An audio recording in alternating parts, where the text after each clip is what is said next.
The story of the Nizams of Hyderabad begins with a man named Mir Kamar-ud-Din Muhammad Khan, later known as Asaf Jahi I. Born into a family with ties to the Mughal Empire, Asaf Jahi I rose through the ranks to become a powerful governor in the Deccan region of India. In the early 18th century, the Mughal Empire was weakening, giving ambitious individuals like Asaf Jahi I the opportunity to establish their own independent rule. Asaf Jahi I, a shrewd strategist and skilled administrator, took advantage of the political turmoil and declared independence from the Mughals. In 1724, he established Hyderabad as his capital and took on the title of Nizam-ul-Mulk, which means administrator of the realm. This marked the beginning of the Asaf Jahi dynasty, which would rule Hyderabad for over 2 centuries. Asaf Jahi I faced numerous challenges during his reign. He had to consolidate his power, fend off rivals and deal with the growing influence of the Marathas, a powerful Hindu kingdom in western India. Despite these challenges, Asaf Jahi I proved to be a capable ruler who laid the foundation for a powerful and prosperous state. He established a strong central administration, built a formidable army, and implemented policies to promote trade and commerce. He also patronized the arts and sciences, attracting scholars, poets, and artists to his court. By the time of his death in 1748, Asaf Jahi I had secured Hyderabad's position as a major power in south-central India. The title Nizam became synonymous with the Asaf Jahi dynasty, and his successors would continue to shape the destiny of Hyderabad for generations to come. Nizam Ali Khan, the fourth Nizam, is considered one of the most prominent rulers of the Asaf Jahi dynasty. His reign, spanning from 1762 to 1803, is often referred to as a golden age for Hyderabad.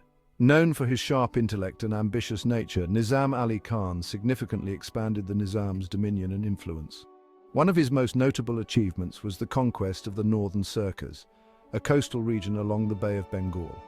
This strategic victory gave Hyderabad access to lucrative ports and strengthened its position against rivals like the Marathas and the British East India Company.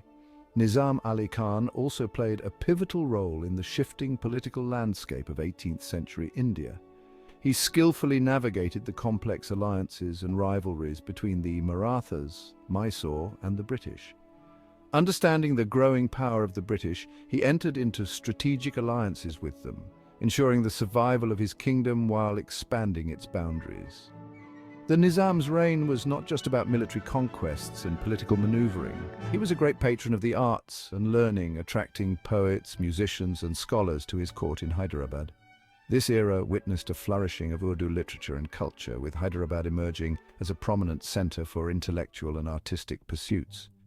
Despite facing internal conflicts and external threats, Nizam Ali Khan's reign solidified Hyderabad's position as a major power in 18th century India.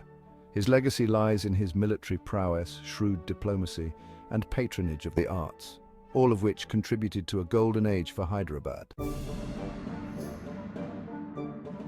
The turn of the 19th century brought significant changes to the Indian subcontinent, with the British East India Company rapidly expanding its influence. This period saw the rise of Secunda Jah, the third son of Nizam Ali Khan, as the new Nizam of Hyderabad. Ascending to the throne in 1803, Secunda Jah inherited a kingdom grappling with the growing power of the British. The early years of Secunda Jah's reign were marked by a delicate balancing act between maintaining Hyderabad's autonomy and appeasing the British.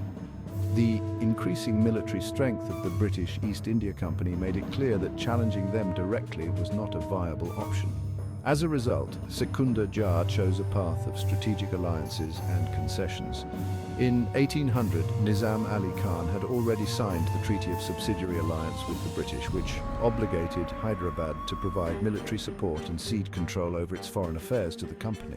This treaty significantly curtailed Hyderabad's independence, but it also provided a degree of protection from other regional powers. Under Secunda Jah's rule, the relationship with the British deepened, with Hyderabad becoming a princely state within British India.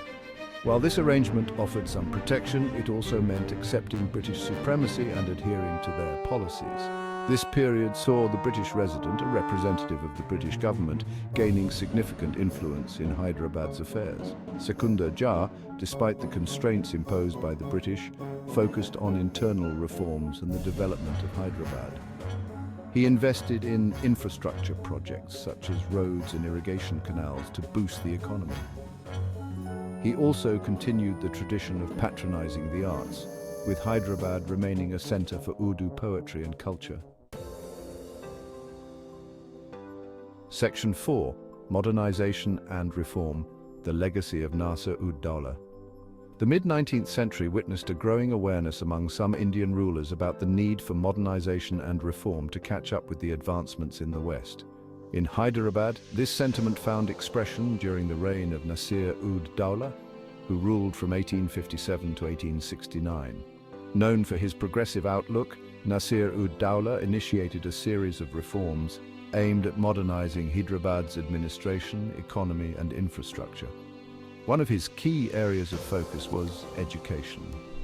Recognizing the importance of modern education in the rapidly changing world, Nasir-ud-Dawla established several educational institutions, including the prestigious Darul Uloom, a center for Islamic learning.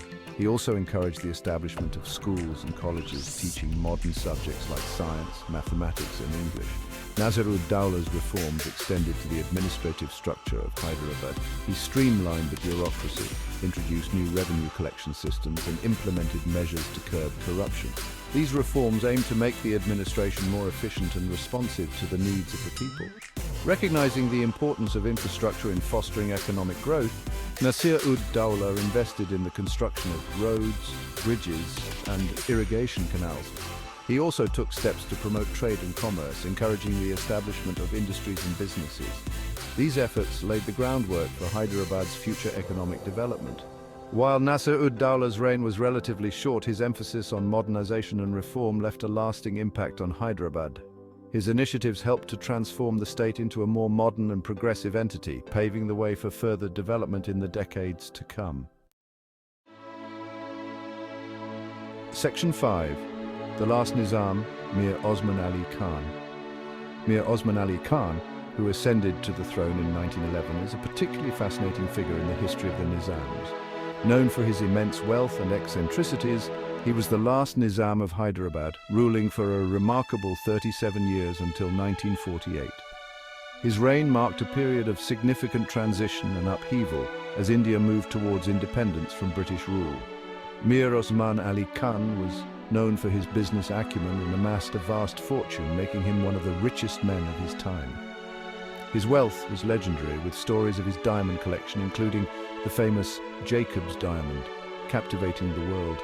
Despite his immense wealth, he was known for his frugal lifestyle, often wearing simple clothes and using a worn-out Chevrolet truck. During his reign, Mir Osman Ali Khan made significant contributions to the development of Hyderabad. He established several institutions, including Osmania University, which played a vital role in promoting education and the Urdu language. He also invested in infrastructure projects, such as the construction of hospitals, roads, and public buildings.